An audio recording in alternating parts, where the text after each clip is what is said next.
ناظرین، جب ایک ایک کر کے قیامت کی ساری نشانیاں پوری ہو جائیں گی تو قیامت آنا شروع ہو جائے گی۔ قیامت کی ابتدا نفخ صور سے ہوگی، جس کے بارے میں رسول اکرم صلی اللہ علیہ وسلم کا ارشاد گرامی ہے۔ حضرت اسرافیل علیہ السلام سور منہ میں لیے اپنی پیشانی جھکائے کان اللہ تعالیٰ کے حکم پر لگائے ہوئے ہیں۔ جیسے ہی اللہ تعالیٰ حکم دے گا وہ سور پھونکنا شروع کر دیں گے اور یوں قیامت کا آغاز ہو جائے گا۔ مسلم شریف کی ایک حدیث کے مطابق یہ جمعہ کا دن ہوگا۔ لوگ اپنے اپنے کاموں میں مشغول ہوں گے کہ اچانک مشرق و مغرب کے تمام لوگ ایک لمبی آواز سنیں گے جو آہستہ آہستہ اونچی ہوتی چلی جائے گی۔ اس نامانوس آواز کی ہولناکی اور سختی کی وجہ سے لوگوں میں اضطراب اور بے چینی پھیلنی شروع ہو جائے گی۔ جب سور کی آواز بجلی کی کڑک کی طرح شدت اختیار کر جائے گی تب لوگ مرنا شروع ہو جائیں گے۔ جو آدمی جہاں ہوگا وہیں گر پڑے گا۔ جیسے جیسے سورہ اسرافیل بلند ہوتی چلی جائے گی ویسے ویسے نظام کائنات درہم برہم ہونا شروع ہو جائے گا۔ زمین آندھی میں ہچکولے کھانے والی قندیل کی طرح زلزلوں کی زد میں آ جائے گی۔ پہاڑ گرد و غبار بن کر اڑنے لگیں گے، سمندروں میں آگ بھڑک اٹھے گی، آسمان پھٹ جائے گا، سورج چاند اور ستارے بے نور ہو جائیں گے، تمام زیرو مخلوق انسان جن اور فرشتے فنا ہو جائیں گے، حتیٰ کہ ملک الموت حضرت اسرائیل علیہ السلام بھی اپنی روح اللہ تعالیٰ کے حوالے کر دیں گے۔ ہر جاندار اور غیر جاندار چیز فنا ہو جائے گی، صرف اللہ تبارک و تعالیٰ کی وحدہ لا شریک ذات باقی رہ جائے گی، اور اللہ تبارک و تعالیٰ کا یہ ارشاد پورا ہو جائے گا، ہر چیز جو اس زمین پر ہے فنا ہونے والی ہے اور صرف تیرے رب ذوالجلال والاکرام کی ذات ہی باقی رہنے والی ہے۔ پھر جب ہر چیز فنا ہو جائے گی تو اللہ سبحانہ و تعالیٰ اعلان فرمائے گا، دنیا میں جبار بننے والے کہاں ہیں؟ دنیا میں متکبر بننے والے کہاں ہیں؟ آج کے روز بادشاہی کس کی ہے؟ ایک طویل سناٹے کے بعد اللہ رب العزت خود ہی اس سوال کا جواب ارشاد فرمائیں گے۔ آج کے روز بادشاہی صرف اللہ قہار کی ہے۔ پھر ایک طویل مدت جس کا علم اللہ تعالیٰ کو ہے سکوت اور سناٹے میں گزر جائے گی۔ پھر جب اللہ تعالیٰ چاہیں گے نئے سرے سے آسمان، زمین اور فرشتوں کو پیدا فرمائیں گے۔ نئی زمین میں عمارتوں، درختوں، پہاڑوں اور سمندروں کا نام و نشان تک نہیں ہوگا، بلکہ وہ سفید، ہموار اور چٹیل میدان ہوگی جو اپنے رب کے نور سے خوب روشن ہوگی۔ انسانوں کو دوبارہ پیدا کرنے کے لیے آسمان سے ایک بارش نازل ہوگی جس کے نتیجے میں ہر انسان کی ریڑھ کی ہڈی سے پورا انسانی ڈھانچہ تیار ہو جائے گا اور اس پر گوشت بھی چڑھا دیا جائے گا۔ اس کے بعد حضرت اسرافیل علیہ السلام کو دوسری مرتبہ سور پھونکنے کا حکم دیا جائے گا۔ تمام انسان ننگے پاؤں، ننگے بدن اور بے ختنہ اٹھ کھڑے ہوں گے جس طرح ماں کے پیٹ سے پیدا ہوئے تھے، اور اللہ تعالیٰ کا یہ فرمان بھی پورا ہو جائے گا، تم لوگ فردن فردن ہمارے پاس حاضر ہوگے جس طرح ہم نے پہلی مرتبہ تمہیں پیدا کیا تھا۔ سب سے پہلے نبی اکرم صلی اللہ علیہ وسلم اپنی قبر مبارک سے اٹھیں گے، پھر حضرت عیسیٰ علیہ السلام اور دیگر انبیاء کرام زندہ ہوں گے، اس کے بعد پھر شہداء، صلحاء، فضلاء اور اہل ایمان اٹھیں گے، پھر فساق، فجار اور پھر کفار و مشرکین اپنی قبروں سے اٹھ کھڑے ہوں گے۔ قبروں سے کافر، مشرک، فاسق اور فاجر لوگ اپنے اپنے اعمال کے مطابق اٹھیں گے، کوئی اندھا، کوئی بہرا، کوئی لنگڑا، کوئی چیونٹی کی شکل میں اور کوئی سر کے بل اٹھے گا۔ کافر اس غیر متوقع زندگی کے مناظر دیکھ کر شدید خوف اور دہشت کی کیفیت میں مبتلا ہوں گے، ان کی آنکھیں پتھرائی ہوئی ہوں گی اور دل کانپ رہے ہوں گے، کلیجے منہ کو آئے ہوں گے، کوئی غم گسار اور مددگار نہیں ہوگا، نہ ہی کوئی دوسرے کی طرف دیکھنے یا دھیان دینے والا ہوگا۔ اہل ایمان بھی اپنے اپنے ایمان اور اعمال کے مطابق قبروں سے اٹھیں گے۔ شہید اپنی شہادت کے تازہ بہتے ہوئے خون کے ساتھ اٹھے گا۔ حالت احرام میں فوت ہونے والا حاجی تلبیہ پکارتے ہوئے اٹھے گا۔ اہل ایمان کے لیے دوبارہ زندگی خلاف توقع نہیں ہوگی، لہٰذا ان پر خوف اور دہشت کی وہ کیفیت طاری نہیں ہوگی جو کفار اور مشرکین پر ہوگی۔ قبروں سے اٹھتے ہی ہر انسان پر 2 فرشتے مقرر کر دیے جائیں گے جو اسے میدان حشر میں پہنچا دیں گے۔ یاد رہے ملک شام کا علاقہ میدان حشر ہوگا، لوگوں کو اپنی اپنی قبروں سے اٹھ کر وہیں پہنچنا ہوگا۔ کفار میں سے جو لوگ اپنی قبروں سے اندھے اٹھیں گے وہ ٹھوکریں کھاتے گرتے پڑتے وہاں پہنچیں گے۔ جو لوگ چیونٹیوں کے جسم میں اٹھیں گے وہ لوگوں کے پاؤں تلے روندے اور کچلے جا رہے ہوں گے۔ جو لوگ سر کے بل اٹھیں گے وہ انتہائی ذلت اور رسوائی کے ساتھ یہ سفر طے کریں گے۔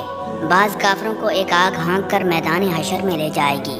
کافر جہاں کہیں تھک ہار کر رکیں گے آگ بھی رک جائے گی، اور جہاں چلیں گے آگ بھی ان کے ساتھ چلنا شروع کر دے گی۔ اہل ایمان بھی اپنے اپنے عقائد اور اعمال کے مطابق حشر میں پہنچیں گے۔ بعض لوگ پیدل پہنچیں گے، بعض لوگ اونٹوں پر سوار ہوں گے، کسی اونٹ پر 1، کسی اونٹ پر 2، کسی پر 4، حتیٰ کہ 10 آدمی بھی ایک اونٹ پر سوار ہوں گے۔ ساری مخلوق چپ چاپ دم سادے ایک ہی سمت میں رواں دواں ہوگی، کسی کو اونچی سانس لینے کی مجال بھی نہیں ہوگی۔ ہر آدمی کو احساس ہوگا کہ آج امتحان زندگی کا نتیجہ نکلنے والا ہے۔ جب ساری مخلوق میدان حشر میں پہنچ جائے گی تو اعلان کیا جائے گا، مجرموں آج کے روز تم نیک لوگوں سے الگ ہو جاؤ۔ یہ سن کر سب لوگ الگ الگ گروہوں میں تقسیم کر دیے جائیں گے۔ سورج کی پرستش کرنے والوں کا گروہ، ستاروں کی پوجا کرنے والوں کا گروہ، آگ کی پرستش کرنے والوں کا گروہ، بتوں کی پرستش کرنے والوں کا گروہ، منافقین اور مرتدین کا گروہ ایک طرف اور دوسری طرف ایمانداروں کو ان کے عقائد اور اعمال کے مطابق الگ الگ گروہوں میں تقسیم کر دیا جائے گا۔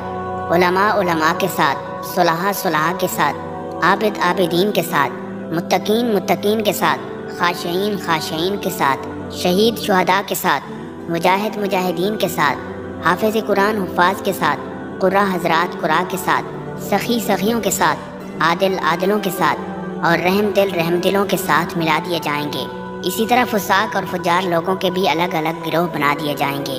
بے نمازوں کے ساتھ، روزہ نہ رکھنے والے بے روزہ داروں کے ساتھ، زکوٰۃ نہ دینے والے مانعین زکوٰۃ کے ساتھ، نافرمان اولاد والدین کے نافرمانوں کے ساتھ، قاتل قاتلوں کے ساتھ، ڈاکو ڈاکوؤں کے ساتھ، شرابی شرابیوں کے ساتھ، زانی زانیوں کے ساتھ، سود خوروں کے ساتھ، رشوت خوروں کے ساتھ، ظالم ظالموں کے ساتھ، غاصب غاصبوں کے ساتھ، خائن خائنوں کے ساتھ، کفار سے دوستی کرنے والے کفار سے دوستی کرنے والوں کے ساتھ، کفار سے مشابہت اختیار کرنے والے کفار سے مشابہت اختیار کرنے والوں کے ساتھ۔ غرض میدان حشر میں اہل ایمان کی جائے قیام الگ ہوگی، کافروں مشرکوں منافقوں فاسقوں اور فاجروں کا ٹھکانہ الگ ہوگا۔ میدان حشر میں لوگ ننگے پاؤں اور ننگے بدن ہوں گے۔ سورج 1 میل کے فاصلے سے آگ برسا رہا ہوگا، زمین دہک رہی ہوگی، جسم سورج کی آگ میں جل رہے ہوں گے، زمین پر پاؤں رکھنے مشکل ہوں گے، دور دور تک کہیں سایہ نظر نہیں آئے گا۔ لوگ اپنے اپنے عقائد اور اعمال کے مطابق پسینے میں شرابور ہوں گے، کسی کو ٹخنوں تک، کسی کو پنڈلی تک، کسی کو گھٹنوں تک، کسی کو زانوں تک اور کسی کو کمر تک پسینہ آیا ہوگا، کوئی سینے اور گردن تک پسینے میں ڈوبا ہوگا۔ کفار اور مشرکین کو منہ میں پسینے کی لگام آئی ہوگی اور بعض لوگ پسینے میں ڈبکیاں کھا رہے ہوں گے۔ بھوک اور پیاس کی شدت سے لوگوں کا برا حال ہوگا۔ بھوک پیاس اور شدید گرمی کی حالت میں لوگ 50,000 سال تک کھڑے رہیں گے اور تنگ آ کر اللہ تبارک و تعالیٰ سے دعا کریں گے، یا اللہ ہمیں اس مصیبت سے نجات دلا، خواہ ہمیں جہنم میں ہی بھیج دے۔ یاد رہے کہ آج سورج کا ہماری زمین سے فاصلہ 9 کروڑ 30 لاکھ میل کے برابر ہے۔ اس کے باوجود جون جولائی میں زمین اس قدر گرم ہو جاتی ہے کہ 1 منٹ کے لیے اس پر ننگے پاؤں کھڑے ہونا ناممکن ہو جاتا ہے۔ ذرا غور فرمائیں اس روز کیا حال ہوگا جس روز زمین کا درجہ حرارت آج کے مقابلے میں 9 کروڑ درجے زیادہ ہوگا۔ لاچار اور بے بس ہو کر لوگ حضرت آدم علیہ السلام کی خدمت میں حاضر ہوں گے اور عرض کریں گے، اللہ تعالیٰ نے آپ کو اپنے ہاتھ سے بنایا اور اپنی روح پھونکی، فرشتوں سے سجدہ کروایا، آپ کو جنت میں جگہ دی۔ لوگ حضرت آدم علیہ السلام کی خدمت میں عرض کریں گے، آج کے دن آپ ہمارے لیے سفارش کر دیں کہ اللہ تعالیٰ حساب کتاب شروع کر کے ہمیں حشر کی تکلیف سے نجات دے دے۔ حضرت آدم علیہ السلام فرمائیں گے، آج میرا رب اس قدر غصے میں ہے کہ اس طرح اس سے پہلے کبھی نہ ہوا ہے اور نہ آئندہ ہوگا۔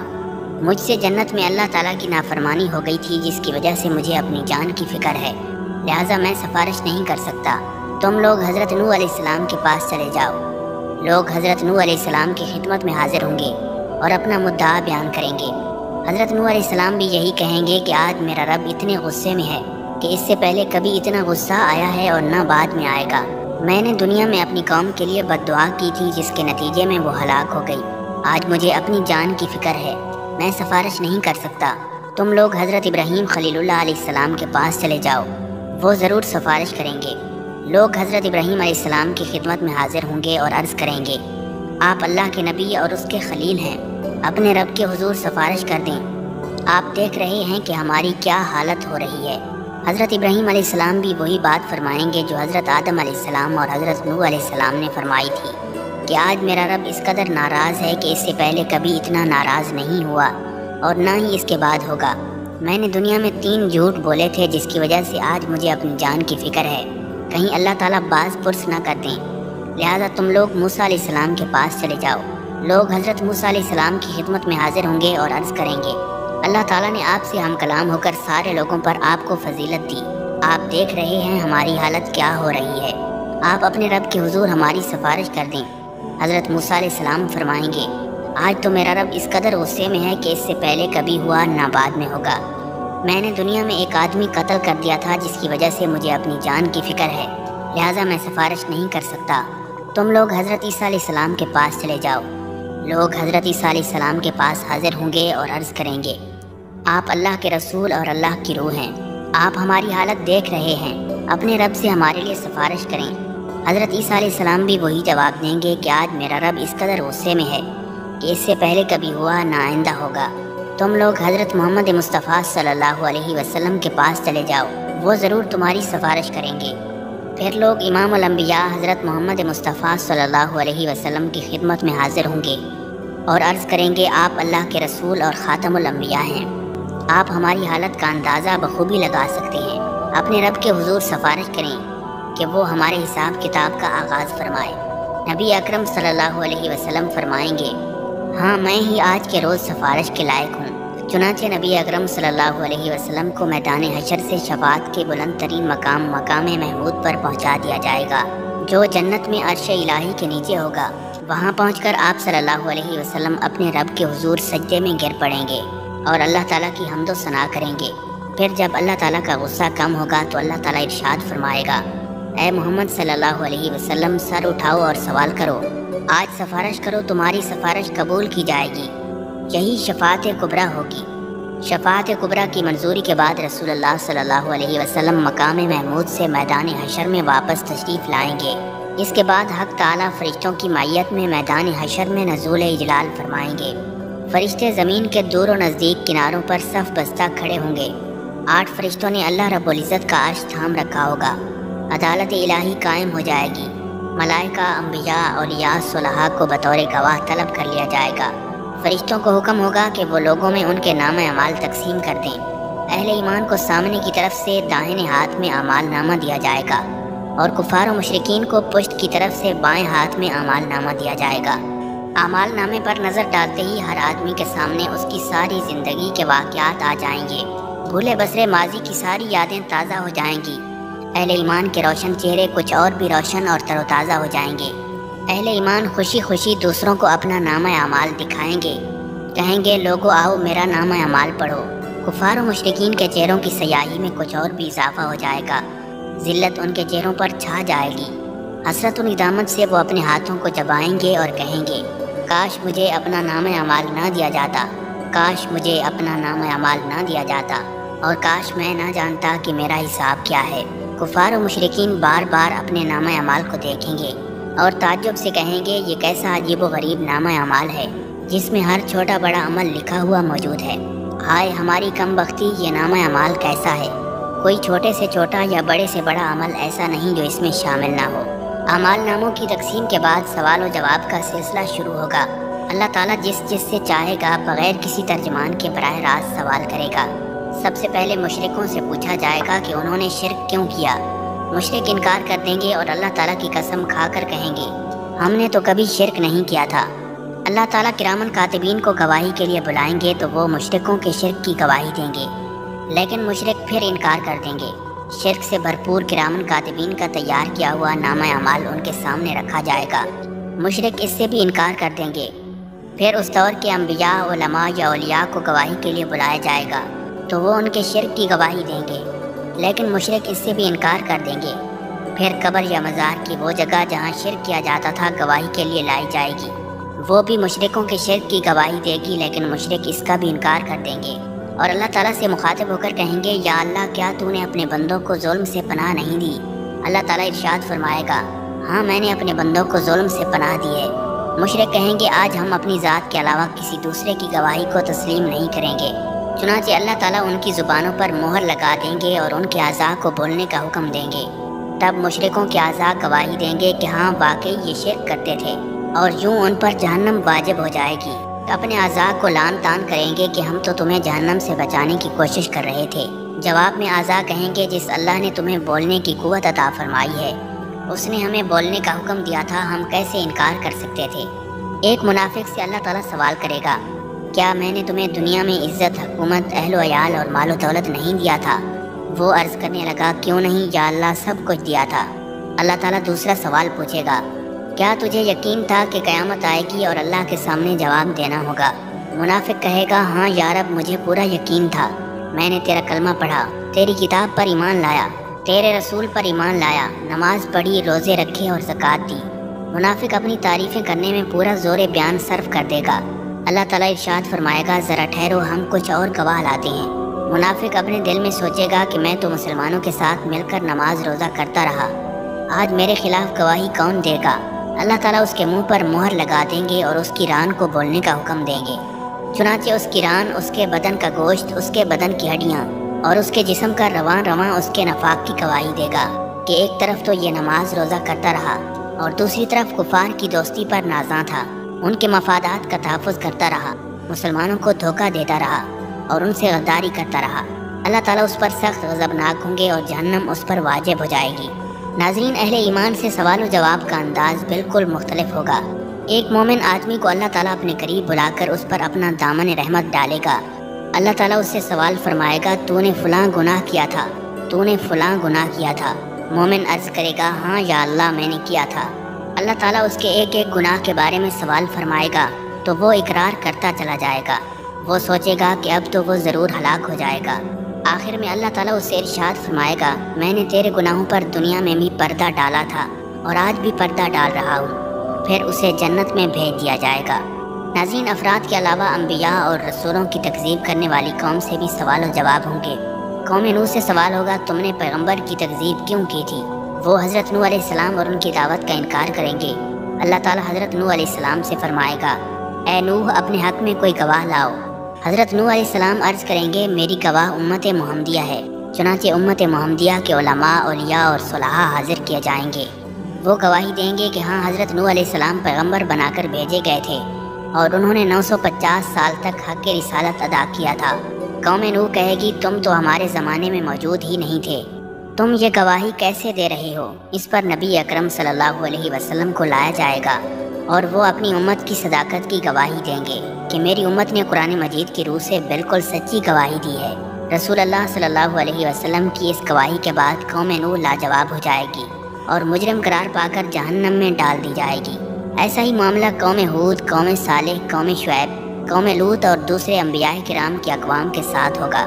جرم ثابت ہونے کے بعد کافر بارگاہ الہی میں درخواست کریں گے اے ہمارے رب ہم نے سب کچھ دیکھ اور سن لیا، بس ایک دفعہ ہمیں دنیا میں واپس بھیج دے، ہم ضرور نیک عمل کریں گے۔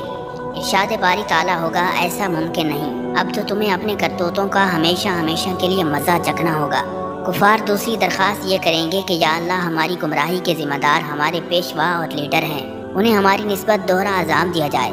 ارشاد ربانی ہوگا تمہارا یہ عذر بھی قابل سماعت نہیں، گمراہ ہونے والوں کو گمراہ ہونے کا عذاب دیا جائے گا اور گمراہ کرنے والوں کو گمراہ کرنے کا عذاب دیا جائے گا۔ اپنی اپنی جگہ تم دونوں ہی مجرم ہو، دونوں کو اپنے کیے کی سزا ملے گی۔ میدان حشر میں اس قسم کے سوال و جواب کے علاوہ دیگر اعمال کا حساب کتاب بھی ہوگا۔ حقوق اللہ میں سے نماز کا حساب سب سے پہلے ہوگا۔ جو آدمی نماز کے حساب کتاب میں کامیاب رہا وہ انشاءاللہ باقی اعمال میں بھی کامیاب رہے گا، اور جو نماز کے حساب میں ناکام رہا وہ باقی اعمال میں بھی ناکام ہو جائے گا۔ ارشاد نبوی صلی اللہ علیہ وسلم ہے نماز جنت کی کنجی ہے۔ ناظرین، حقوق العباد میں سے سب سے پہلے قتل کا حساب لیا جائے گا، اس کے بعد دوسرے اعمال کا۔ مقتول کو قاتل سے، مظلوم کو ظالم سے، مغصوب کو غاصب سے، مجبور کو حاکم سے اور محکوم کو حاکم سے اس کا حق دلوایا جائے گا۔ اللہ تعالیٰ اعلان فرمائے گا میں بادشاہ ہوں اور حقوق دلوانے والا ہوں۔ آج کوئی جہنمی اس وقت تک جہنم میں نہیں جا سکتا جب تک کسی جنتی کو اس کا حق نہ دلوا دوں، اور کوئی جنتی اس وقت تک جنت میں نہیں جا سکتا جب تک کسی جہنمی کو اس کا حق نہ دلوا دوں۔ چھوٹے سے چھوٹے ظلم اور معمولی سے معمولی زیادتی کا حق بھی اللہ تعالیٰ حقدار کو دلوا کے چھوڑیں گے۔ اگر کسی نے پیلو کی ٹہنی کے برابر کسی کا حق غصب کیا ہوگا یا کسی کی بے عزتی کی ہوگی تو اللہ تعالیٰ اس کا بدلہ بھی دلوائیں گے۔ اگر کسی نے کسی جانور پر ظلم اور زیادتی کی ہوگی تو اس جانور کا بدلہ بھی اللہ تعالیٰ لے کے چھوڑیں گے۔ حتیٰ کہ اگر کسی جانور نے کسی جانور پر ظلم کیا ہوگا تو ان جانوروں کو بھی ایک دوسرے سے حقوق دلوانے کے لیے زندہ کیا جائے گا اور مظلوم جانور کو ظالم جانور سے بدلہ دلوایا جائے گا۔ اس کے بعد انہیں دوبارہ مرنے کا حکم دیا جائے گا۔ بدلے یا حقوق کی ادائیگی نیکیوں کے ساتھ ہوگی۔ ظالم نے مظلوم پر جتنا ظلم کیا ہوگا اس کے برابر اس کی نیکیاں لے کر مظلوم کو دے دی جائیں گی۔ اگر ظالم کے نامہ اعمال میں نیکیاں نہیں ہوں گی تو پھر مظلوم کے گناہ ظالم کے سر پر ڈال دیے جائیں گے۔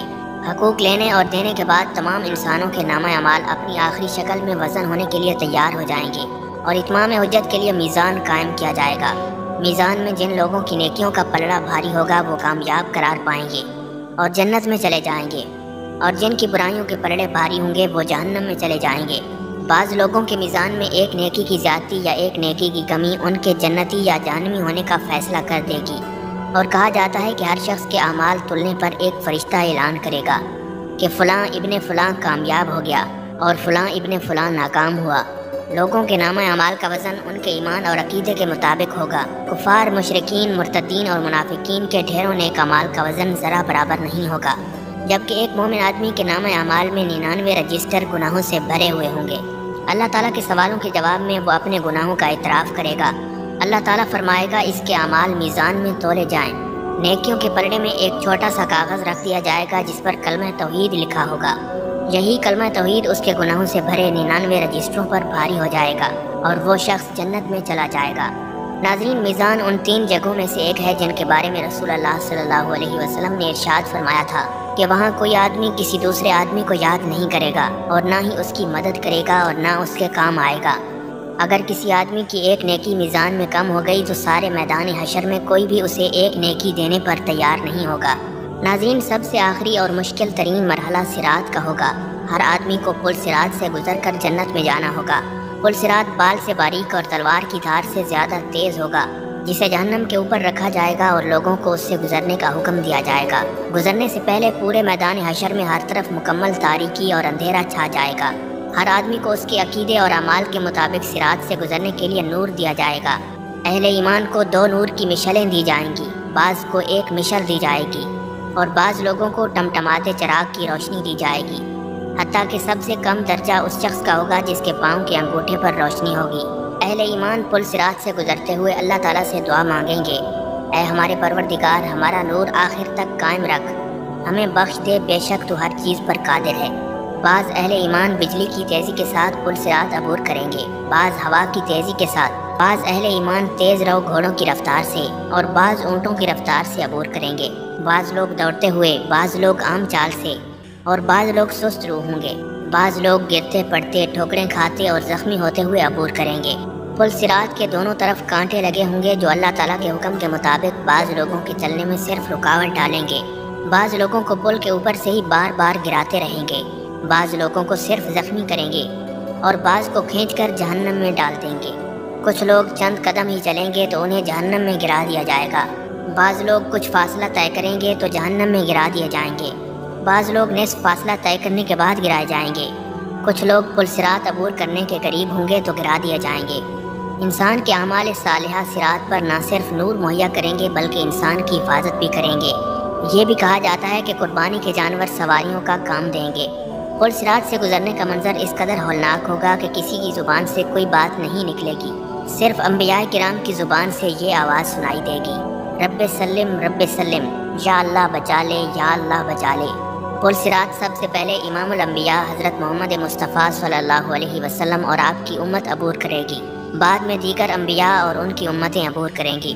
پل صراط عبور کرنے کے بعد تمام اہل ایمان پل صراط کے آخری حصے کنترا میں روک لیا جائیں گے، اور جن مسلمانوں کے درمیان کوئی غلط فہمی، گلا شکوہ، غصہ یا ناراضگی ہوگی وہ دور کی جائے گی۔ جب سارے اہل ایمان مکمل طور پر پاک اور صاف ہو جائیں گے تب انہیں جنت میں داخل ہونے کی اجازت دی جائے گی۔ رسول اکرم صلی اللہ علیہ وسلم جنت کے دروازے پر تشریف لائیں گے، دروازہ کھلے گا تو آپ صلی اللہ علیہ وسلم اپنی امت سمیت جنت میں قدم رنجہ فرمائیں گے۔ جنت میں داخل ہونے کے بعد آپ صلی اللہ علیہ وسلم کو اپنی امت کی فکر لاحق ہوگی۔ نبی علیہ الصلوۃ والسلام اپنی امت کا حال دریافت فرمائیں گے۔ جب آپ کو معلوم ہوگا کہ بے شمار امتی جہنم میں ہیں تو آپ اللہ کے حضور سجدے میں گر پڑیں گے، اللہ تعالیٰ کی حمد و ثنا کر کے سفارش کی اجازت طلب کریں گے۔ طویل مدت سجدے میں گزارنے کے بعد حکم ہوگا، اے محمد صلی اللہ علیہ وسلم جاؤ، اپنی امت میں سے جن کے دل میں جو کے دانے کے برابر ایمان ہے انہیں جہنم سے نکال کر جنت میں داخل کر دو۔ پھر رسول اکرم صلی اللہ علیہ وسلم فرشتوں کو لے کر اپنی امت کے برگزیدہ افراد کے ساتھ جہنم کے کنارے تک جائیں گے اور فرمائیں گے، اپنے اپنے عزیز و اقارب اور اپنی اپنی جان پہچان کے افراد کی نشانی بتاؤ تاکہ فرشتے انہیں نکال لائیں۔ چنانچہ ایسے لوگ جن کے دل میں جو کے دانے کے برابر ایمان ہوگا انہیں جہنم سے نکال کر جنت عطا کر دی جائے گی۔ اس وقت نبی کریم صلی اللہ علیہ وسلم کی امت اہل جنت کا 1/4 ہوگی۔ آپ صلی اللہ علیہ وسلم کی سفارش دیکھ کر دیگر انبیاء کرام بھی اپنی اپنی امتوں کی سفارش شروع کر دیں گے۔ امت محمدیہ کے شہداء، اولیاء، علماء اور صلحاء کو بھی شفاعت کی اجازت دی جائے گی، اور وہ بھی اپنے اپنے عزیز و اقارب اور جان پہچان کے لوگوں کی سفارش کر کے انہیں جہنم سے نکلوا کر جنت میں لے جائیں گے۔ رسول اکرم صلی اللہ علیہ وسلم جنت میں واپس پہنچ کر پھر امت کے بارے میں سوال کریں گے کہ اب میری امت میں سے کتنے جہنم میں باقی ہیں۔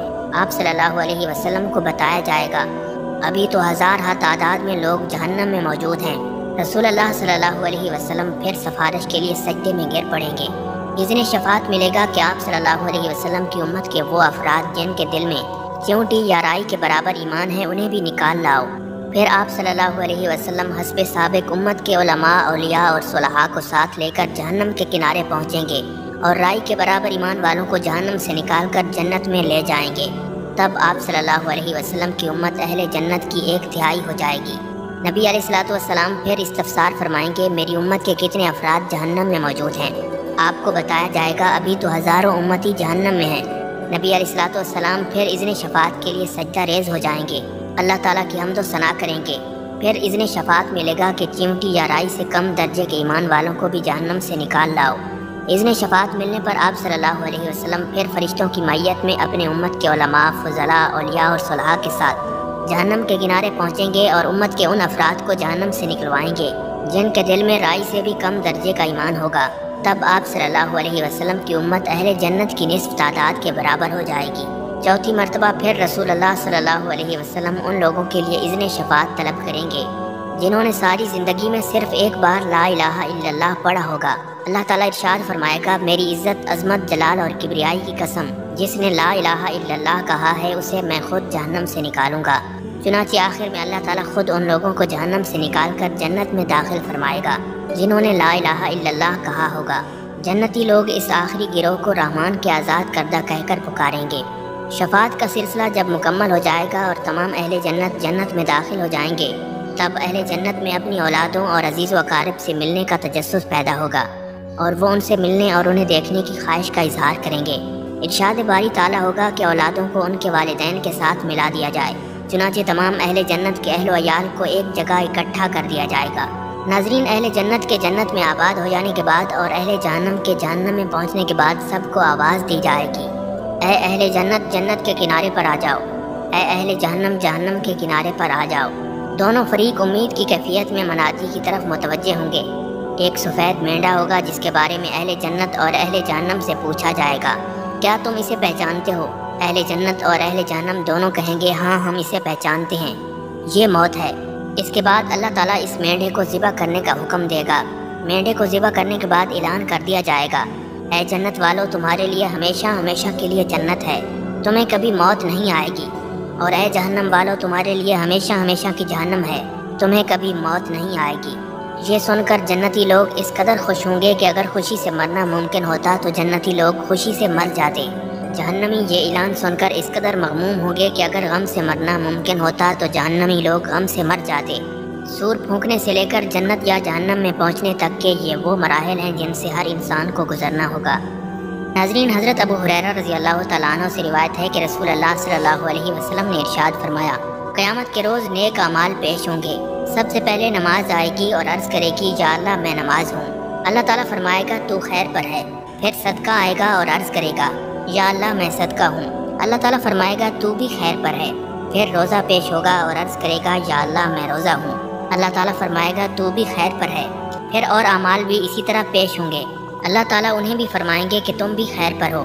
پھر سلام پیش ہوگا اور عرض کرے گا یا اللہ آپ السلام ہیں اور میں اسلام ہوں۔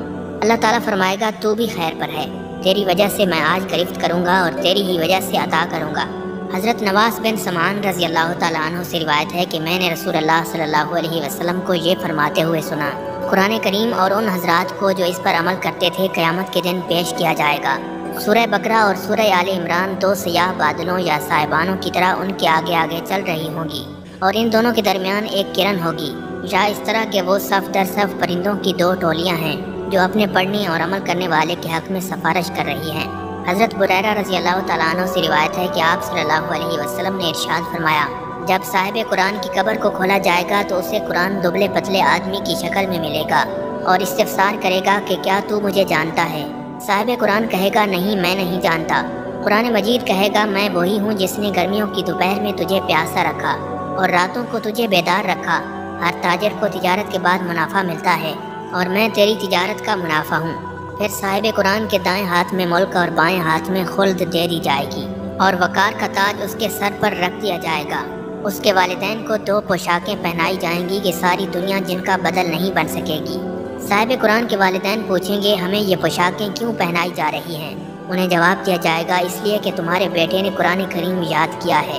حضرت ابو امامہ رضی اللہ تعالیٰ عنہ سے روایت ہے کہ سرکار مدینہ صلی اللہ علیہ وسلم نے ارشاد فرمایا، جس شخص نے کتاب اللہ کی کوئی آیت سیکھی تو وہ قیامت کے دن اسے ملے گی اور اس کے چہرے پر دمک رہی ہوگی۔ حضرت ابو موسیٰ اشعری رضی اللہ تعالیٰ عنہ سے روایت ہے کہ سرکار دو عالم صلی اللہ علیہ وسلم نے ارشاد فرمایا، اللہ تعالیٰ قیامت کے دن ایام کو ان کی شکلوں میں مبعوث کریں گے اور جمعہ کے دن کو خوب چمکنے والا بنائیں گے۔ جمعہ کے دن عبادت کا اہتمام کرنے والے حضرات کو جمعہ نے اپنے ایسے جلوے میں لیا ہوگا جس طرح دلہن کو اس کے خاوند کے پاس لے جایا جاتا ہے۔ یہ دن ان کے لیے روشن اور چمکدار ہوگا اور وہ اس کی روشنی میں چلتے ہوں گے۔ ان کے رنگ برف کی مثل سفید ہوں گے اور ان کی خوشبو کستوری کی مثل مہک رہی ہوگی۔ وہ کافور کے پہاڑوں پر گفتگو کر رہے ہوں گے۔ انسان اور جنات دونوں ان کی طرف دیکھ رہے ہوں گے اور وہ خوشی سے پلک تک نہیں جھپکائیں گے جہاں تک کہ جنت میں داخل ہو جائیں گے۔ ان کے مرتبے تک کوئی شخص نہیں پہنچ سکے گا سوائے ان مؤذنین کے جنہوں نے صرف اللہ کی رضا کے لیے اذان دی تھی۔ حضرت زید بن اسلم رضی اللہ تعالیٰ عنہ فرماتے ہیں، مجھے یہ بات پہنچی ہے کہ قیامت کے دن مومن کے سامنے اس کا نیک عمل نہایت حسین صورت میں پیش ہوگا، ایسی حسین صورت اور لباس میں کہ جس کو اللہ تعالیٰ نے سب سے زیادہ حسین بنایا ہے۔ اس کی خوشبو نہایت پاکیزہ ہوگی۔ عمل صالح نیک آدمی کے پہلو میں بیٹھے گا۔ جب بھی نیک آدمی گھبرائے گا یہ اس کو تسلی دے گا اور اگر خوف زدہ ہوگا تو اس کے خوف کو دور کر دے گا۔ یہ نیک شخص عمل صالح سے کہے گا، اللہ تعالیٰ تجھے جزائے خیر دے، تم کتنے اچھے ہو، کون ہو تم؟ وہ کہے گا، تم مجھے نہیں جانتے، میں قبر میں بھی تمہارے ساتھ تھا اور دنیا میں بھی، میں تیرا عمل ہوں، اللہ کی قسم تیرا عمل اچھا تھا اس لیے تو نے مجھے بھی پاکیزہ دیکھا ہے، آ مجھ پر سوار ہو جا، میں بھی دنیا میں عرصہ دراز تک تجھ پر سوار رہا ہوں۔ پھر یہ عمل کہے گا، یا اللہ ہر عمل کرنے والا اپنے عمل کے نتیجے کو پہنچ گیا، ہر تاجر اور کاریگر اپنی تجارت حاصل کر چکا سوائے میرے ساتھی کے، اس نے خود کو مجھ میں مشغول رکھا۔ اللہ تعالیٰ اس سے پوچھے گا، اب تیرا کیا مطالبہ ہے؟ وہ عرض کرے گا، اے اللہ مغفرت اور رحمت فرمائیں۔ اللہ تعالیٰ فرمائے گا، میں نے اسے بخش دیا۔ پھر اس کو کرامت کی پوشاک پہنائی جائے گی اور اس پر وقار کا تاج سجایا جائے گا جس میں ایک ایسا موتی ہوگا جو 2 دن کی مسافت سے بھی چمکتا ہوگا۔ پھر وہ عمل کہے گا، یا اللہ اس نے اپنے والدین کی طرف سے بھی نیک اعمال کیے تھے، اور ہر مزدور اور ہر تاجر اپنے منافع میں اپنے والدین کو شریک کرتا ہے، یوں والدین کو بھی وہ انعامات ملیں گے جو صاحب عمل کو ملے تھے، جبکہ دوسری طرف کافر کا عمل بدترین شکل اور بدبودار ترین صورت میں تبدیل ہو کر اس کے پہلو میں بیٹھے گا۔ جب بھی کافر کو کوئی چیز خوف زدہ کرے گی تو یہ اس کے خوف میں اضافہ کر دے گا، جب گھبراہٹ ہوگی تو یہ اسے مزید گھبراہٹ میں مبتلا کر دے گا۔ کافر اسے کہے گا، تو بہت برا ساتھی ہے، تو کون ہے؟ وہ کہے گا، کیا تو مجھے نہیں جانتا؟ کافر کہے گا، نہیں میں تو تجھے نہیں جانتا۔ وہ کہے گا، میں تیرا برا عمل ہوں، تیرا عمل برا تھا اس لیے تو نے مجھے بد شکل دیکھا، اور تیرا عمل بدبودار تھا اس لیے تو نے مجھے بھی بدبودار دیکھا۔ اپنا سر نیچے کرو، میں تم پر سوار ہوں گا، دنیا میں عرصہ دراز تک تو مجھ پر سوار رہا۔ حضرت بلال رضی اللہ تعالیٰ عنہ سے مروی ہے کہ رسول اللہ صلی اللہ علیہ وسلم نے ارشاد فرمایا، نیکی اور گناہ لوگوں کے لیے قیامت کے دن کھڑے ہوں گے۔ نیکی نیک آدمی سے مل کر اسے کھینچ کر جنت میں لے جائے گی اور گناہ گناہگار آدمی سے مل کر اسے کھینچ کر جہنم میں لے جائے گا۔ حضرت عبداللہ ابن عباس رضی اللہ تعالیٰ عنہ فرماتے ہیں کہ قیامت کے دن دنیا کو سفید اور سیاہ بالوں والی بد شکل بڑھیا کی شکل میں پیش کیا جائے گا، اس کے نوکیلے دانت باہر نکلے ہوئے ہوں گے۔ دنیا جب مخلوق کے سامنے ظاہر ہوگی تو مخلوق سے پوچھا جائے گا، کیا تم اسے پہچانتے ہو؟ وہ کہیں گے، ہم اسے پہچاننے سے اللہ کی پناہ چاہتے ہیں۔ انہیں کہا جائے گا، یہ دنیا ہے، اسی کے سبب تو نے ایک دوسرے پر فخر کیا، اسی کے سبب تم نے قطع رحمی کی، بغض رکھا اور دھوکے میں رہے۔ پھر فرمایا، دنیا کو جہنم میں ڈال دیا جائے گا۔ وہ پکارے گی، اے اللہ میرے پیروکار اور طلبگار کہاں ہیں؟ اللہ تعالیٰ حکم دیں گے کہ اس کے پیروکاروں اور طلبگاروں کو بھی اس کے ساتھ جہنم میں پھینک دو۔ حضرت جابر بن عبداللہ رضی اللہ تعالیٰ عنہ سے روایت ہے کہ سرکار دو عالم صلی اللہ علیہ وسلم نے ارشاد فرمایا، جب قیامت کا دن ہوگا تو کعبہ کو میری قبر کے ساتھ ملا دیا جائے گا۔ وہ کہے گا السلام علیکہ، میں کہوں گا وعلیکم السلام یا بیت اللہ، میرے بعد میری امت نے تیرے ساتھ کیا کیا؟ خانہ کعبہ کہے گا جو میرے پاس آیا تھا میں اس کو کافی ہوں اور اس کی شفاعت کروں گا، اور جو میرے پاس نہیں آیا تھا اس کے لیے آپ صلی اللہ علیہ وسلم کافی ہیں اور آپ اس کی شفاعت فرمائیں گے۔ حضرت ابن عمر رضی اللہ تعالیٰ عنہ سے روایت ہے کہ رسول اکرم صلی اللہ علیہ وسلم نے ارشاد فرمایا، قیامت کے دن حجر اسود ابو قبیس پہاڑ سے بھی بڑے وجود میں آئے گا، اس کی ایک زبان اور دو ہونٹ ہوں گے۔ حضرت عبداللہ ابن عباس رضی اللہ تعالیٰ عنہ سے روایت ہے کہ سرکار دو عالم صلی اللہ علیہ وسلم نے ارشاد فرمایا، حجر اسود جنت کے یاقوتوں میں سے ایک سفید یاقوت تھا، اسے مشرکین کے گناہوں نے سیاہ کر دیا ہے، قیامت کے دن اس کو احد پہاڑ کے برابر پیش کیا جائے گا۔ یہ دنیا کے ہر اس شخص کے متعلق گواہی دے گا جس نے اس کا استلام کیا ہوگا یا اس کا بوسہ لیا ہوگا۔ حضرت عبد الرحمن ابن عوف رضی اللہ تعالیٰ عنہ سے روایت ہے کہ رسول اللہ صلی اللہ علیہ وسلم نے ارشاد فرمایا، 3 چیزیں قیامت کے دن عرش الہی کے نیچے ہوں گی، قرآن بھی لوگوں کے ساتھ جھگڑا کر رہا ہوگا، امانت بھی اور صلہ رحمی بھی۔ یہ صلہ رحمی پکار رہی ہوگی، سن لو، جو صلہ رحمی کرتا تھا اللہ تعالیٰ اس سے تعلق جوڑ لے، اور جو قطع رحمی کرتا تھا اللہ تعالیٰ بھی اس سے تعلق توڑ لے۔ حضرت عائشہ صدیقہ رضی اللہ تعالیٰ عنہ سے روایت ہے کہ رسول کائنات صلی اللہ علیہ وسلم نے ارشاد فرمایا، قربانی کے دن انسان کا کوئی عمل بھی اللہ کے نزدیک خون بہانے یعنی قربانی سے افضل نہیں ہوتا۔ قربانی کا جانور قیامت کے دن اپنے سینگوں، بالوں اور کھروں کے ساتھ پیش ہوگا، اور بلا شبہ جانور کا خون اللہ تعالیٰ کے نزدیک زمین پر گرنے سے پہلے قبول ہو جاتا ہے، بس تم عمدہ قربانی کیا کرو۔ ناظرین، قیامت کے دن ہر جماعت کا ایک امام ہوگا۔ حضرت ابن عمر رضی اللہ تعالیٰ عنہ سے روایت ہے کہ رسول اللہ صلی اللہ علیہ وسلم نے ارشاد فرمایا، اللہ تعالیٰ کے نزدیک سب سے پسندیدہ لوگ غرباء ہوں گے۔ عرض کیا گیا غرباء کون لوگ ہیں؟ فرمایا کہ وہ لوگ جو اپنے دین کو بچاتے پھریں گے۔ یہ حضرات قیامت کے دن حضرت عیسیٰ علیہ السلام کے پاس جمع ہو جائیں گے۔ حضرت ابی عون رضی اللہ تعالیٰ عنہ سے روایت ہے کہ رسول اللہ صلی اللہ علیہ وسلم نے ارشاد فرمایا، حضرت معاذ بن جبل رضی اللہ تعالیٰ عنہ قیامت کے دن علماء سے ایک درجہ آگے ہوں گے۔ علامہ جلال الدین سیوطی رحمۃ اللہ علیہ فرماتے ہیں کہ قیامت کے دن حضرت معاذ بن جبل رضی اللہ تعالیٰ عنہ علماء کرام کے امام بن کر آئیں گے اور علماء ان کے پیچھے پیچھے ہوں گے۔ حضرت زید بن ارقم رضی اللہ تعالیٰ عنہ سے روایت ہے کہ سرکار مدینہ صلی اللہ علیہ وسلم نے ارشاد فرمایا، بلال خوب آدمی ہیں، یہ قیامت کے دن مؤذنین کے سردار ہوں گے، اور مؤذنین کی گردنیں قیامت کے دن باقی لوگوں سے لمبی ہوں گی۔ حضرت ابو ہریرہ رضی اللہ تعالیٰ عنہ سے روایت ہے کہ سرکار مدینہ صلی اللہ علیہ وسلم نے ارشاد فرمایا، امرا القیس شعراء کو جہنم میں لے جانے والا قائد ہوگا، کیونکہ اسی نے سب سے پہلے شعر کے قوافی کو مستحکم کیا تھا۔ حضرت عبداللہ ابن سلام رضی اللہ تعالیٰ عنہ فرماتے ہیں کہ قیامت کے دن نیک اور بد سبھی لوگ کھڑے ہو سکیں گے، لیکن سود خور کھڑے نہیں ہو سکیں گے مگر اس شخص کی طرح جس کو شیطان نے چھو کر خبتی بنا دیا ہو۔ حضرت عوف بن مالک رضی اللہ تعالیٰ عنہ بیان کرتے ہیں کہ آپ صلی اللہ علیہ وسلم نے فرمایا، ان گناہوں سے بچو جن کی مغفرت نہیں ہوتی۔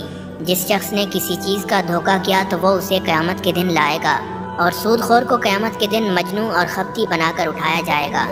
حضرت ابو ہریرہ رضی اللہ تعالیٰ عنہ سے روایت ہے کہ سرکار مدینہ صلی اللہ علیہ وسلم نے ارشاد فرمایا، اللہ تعالیٰ قیامت کے دن ایک قوم کو ان کی قبروں سے نکالیں گے تو ان کے منہ سے آگ کے شعلے نکل رہے ہوں گے۔ عرض کیا گیا، یا رسول اللہ صلی اللہ علیہ وسلم یہ کون لوگ ہوں گے؟ آپ صلی اللہ علیہ وسلم نے ارشاد فرمایا، کیا تم نے نہیں سنا؟ اللہ تعالیٰ ارشاد فرماتا ہے، جو لوگ یتیموں کا مال ناحق کھاتے ہیں وہ لوگ اپنے پیٹوں میں آگ بھر رہے ہیں۔ حضرت سعد بن عبادہ رضی اللہ تعالیٰ عنہ سے روایت ہے کہ سرکار مدینہ صلی اللہ علیہ وسلم نے ارشاد فرمایا، جس شخص نے بھی قرآن سیکھا پھر اس کو بھول گیا تو وہ اللہ تعالیٰ کے سامنے اس حال میں پیش ہوگا کہ اسے کوڑ کی بیماری لاحق ہوگی۔ حضرت ابو درداء رضی اللہ تعالیٰ عنہ سے روایت ہے کہ سرکار مدینہ صلی اللہ علیہ وسلم نے ارشاد فرمایا، جو شخص اللہ تعالیٰ سے اس حالت میں ملا کہ وہ بے کر کے توڑ دیا کرتا تھا تو وہ اللہ تعالیٰ کو اس حالت میں ملے گا کہ اسے کوڑ کی بیماری لاحق ہوگی۔ حضرت جابر رضی اللہ تعالیٰ عنہ سے مروی ہے کہ سرکار دو عالم صلی اللہ علیہ وسلم نے ارشاد فرمایا، اللہ تعالیٰ قیامت کے دن کچھ لوگوں کو چیونٹیوں کی صورت میں اٹھائیں گے جنہیں لوگ اپنے پیروں تلے رونتے ہوں گے۔ پوچھا جائے گا کہ ان چیونٹیوں کی جسامت والوں نے کیا جرم کیا ہے، تو بتایا جائے گا یہ دنیا میں تکبر کرتے تھے۔ حضرت ابن مسعود رضی اللہ تعالیٰ عنہ سے روایت ہے کہ سرکار دو عالم صلی اللہ علیہ وسلم نے ارشاد فرمایا، جو شخص اس حالت میں سوال کرے کہ اس کے پاس اتنا مال موجود ہو کہ اس کی ضرورت پوری ہو سکتی ہو تو وہ قیامت کے دن اس حال میں آئے گا کہ اس کا چہرہ عیب دار اور خراش دار ہوگا۔ حضرت ابن عباس رضی اللہ تعالیٰ عنہ روایت کرتے ہیں کہ رسول اکرم صلی اللہ علیہ وسلم نے ارشاد فرمایا، جس نے فاقے میں مبتلا ہوئے بغیر اور اہل خانہ کی کفالت کی عدم طاقت کے بغیر دستے سوال دراز کیا تو وہ قیامت کے دن اس حال میں آئے گا کہ اس کے چہرے پر گوشت نہیں ہوگا۔ حضرت زازان رضی اللہ تعالیٰ عنہ سے روایت ہے کہ نبی علیہ الصلوۃ والسلام نے ارشاد فرمایا، جس نے قرآن پاک سیکھا اور اسے کمائی کا ذریعہ بنا لیا تو قیامت کے دن اس کے چہرے پر ہڈیاں ہوں گی، گوشت نہیں ہوگا۔ حضرت حذیفہ بن یمان رضی اللہ تعالیٰ عنہ سے روایت ہے کہ رسول اللہ صلی اللہ علیہ وسلم نے ارشاد فرمایا، جس نے قبلہ رخ تھوک پھینکا وہ قیامت کے دن اس حالت میں آئے گا کہ وہ تھوک اس کی دونوں آنکھوں کے درمیان لگا ہوگا۔ حضرت ابو ہریرہ رضی اللہ تعالیٰ عنہ سے روایت ہے کہ رسول اکرم صلی اللہ علیہ وسلم نے ارشاد فرمایا، جس کی 2 بیویاں ہوں اور وہ ان میں عدل نہ کرتا ہو تو قیامت کے دن اس حال میں ہوگا کہ اس کی ایک جانب جھکی ہوئی ہوگی اور ایک روایت میں ہے کہ گری ہوئی ہوگی۔ حضرت علا بن حارث رضی اللہ تعالیٰ عنہ سے روایت ہے کہ سرکار دو عالم صلی اللہ علیہ وسلم نے ارشاد فرمایا، پس پشت عیب جوئی، چغل خوری کرنے اور گناہگاروں کی صفائی پیش کرنے میں حد سے گزر جانے والے لوگوں کو اللہ تعالیٰ کتوں کی شکل میں اٹھائیں گے۔ حضرت عائشہ صدیقہ رضی اللہ تعالیٰ عنہ فرماتی ہیں کہ رسول اکرم صلی اللہ علیہ وسلم نے ارشاد فرمایا، جس شخص نے ایک بالشت برابر بھی کسی کی زمین غصب کی ہوگی تو قیامت کے دن اسے 7 زمینوں کا طوق پہنایا جائے گا۔ حضرت حکم بن حارث اسلمی رضی اللہ تعالیٰ عنہ فرماتے ہیں، جس نے مسلمانوں کے راستے میں سے ایک بالشت پر بھی قبضہ کیا تو وہ قیامت کے دن اسے لائے گا اور اسے 7 زمینوں کا وزن اٹھانا پڑے گا۔ حضرت ابو موسیٰ اشعری رضی اللہ تعالیٰ عنہ فرماتے ہیں کہ رسول اکرم صلی اللہ علیہ وسلم نے ارشاد فرمایا، سب سے بڑی خیانت اللہ تعالیٰ کے نزدیک 1 گز زمین کی خیانت ہے۔ تم زمین کے یا گھر کے 2 پڑوسیوں کو دیکھتے ہو کہ ایک دوسرے کے حق میں سے 1 گز زمین کی خیانت کر لیتے ہیں، اگر وہ اس پر قبضہ کریں گے تو اللہ تعالیٰ قیامت کے دن انہیں 7 زمینوں کا طوق پہنائے گا۔ حضرت ابو حمید ساعدی رحمۃ اللہ علیہ فرماتے ہیں کہ نبی علیہ الصلوۃ والسلام نے قبیلہ ازد کے ایک جوان کو صدقہ کی وصولی کے لیے مقرر کیا۔ جب وہ واپس آئے تو کہنے لگے، یہ مال آپ صلی اللہ علیہ وسلم کا ہے اور یہ مجھے ہدیہ دیا گیا ہے۔ یہ سن کر نبی علیہ الصلوۃ والسلام کھڑے ہوئے اور اللہ تعالیٰ کی حمد و ثنا بیان کی، پھر فرمایا، اگر میں تم میں سے ایک شخص کو ایسے کام کی ذمہ داری سپرد کرتا ہوں جس کی ذمہ داری اللہ نے مجھے سونپی ہے تو وہ واپس آ کر کہتا ہے کہ یہ آپ صلی اللہ علیہ وسلم کا ہے اور یہ مجھے ہدیہ کیا گیا ہے، اگر وہ سچا ہے تو اپنے والدین کے گھر کیوں نہیں بیٹھ جاتا کہ اس کے پاس وہ ہدیہ خود بخود آ جاتا۔ اللہ کی قسم تم میں سے کوئی بھی شخص کوئی چیز ناحق نہ لے، ورنہ وہ اللہ تعالیٰ کے روبرو پیش ہو تو اس نے اونٹ کو اٹھا رکھا ہو جو بل بلا رہا ہوگا، یا بیل کو اٹھا رکھا ہو جو ڈکار رہا ہوگا، یا بکری اٹھا رکھی ہوگی جو ممیا رہی ہوگی۔ حضرت ابو ہریرہ رضی اللہ تعالیٰ عنہ اور حضرت سعد بن عبادہ رضی اللہ تعالیٰ عنہ دونوں سے روایت ہے کہ نبی علیہ الصلوۃ والسلام نے ارشاد فرمایا، جو شخص 10 افراد کا بھی امیر ہوگا اسے بھی قیامت کے دن ہتھ کڑی لگا کر پیش کیا جائے گا، اس ہتھ کڑی سے سوائے اس کے عدل و انصاف کے کوئی چیز اسے چھڑا نہیں سکے گی۔ حضرت عبداللہ ابن عباس رضی اللہ تعالیٰ عنہ سے روایت ہے کہ رسول اکرم صلی اللہ علیہ وسلم نے ارشاد فرمایا، جس عالم سے کسی مسئلے کے متعلق پوچھا گیا اور اس نے وہ مسئلہ چھپا لیا تو قیامت کے دن اسے آگ کی لگام ڈالی جائے گی۔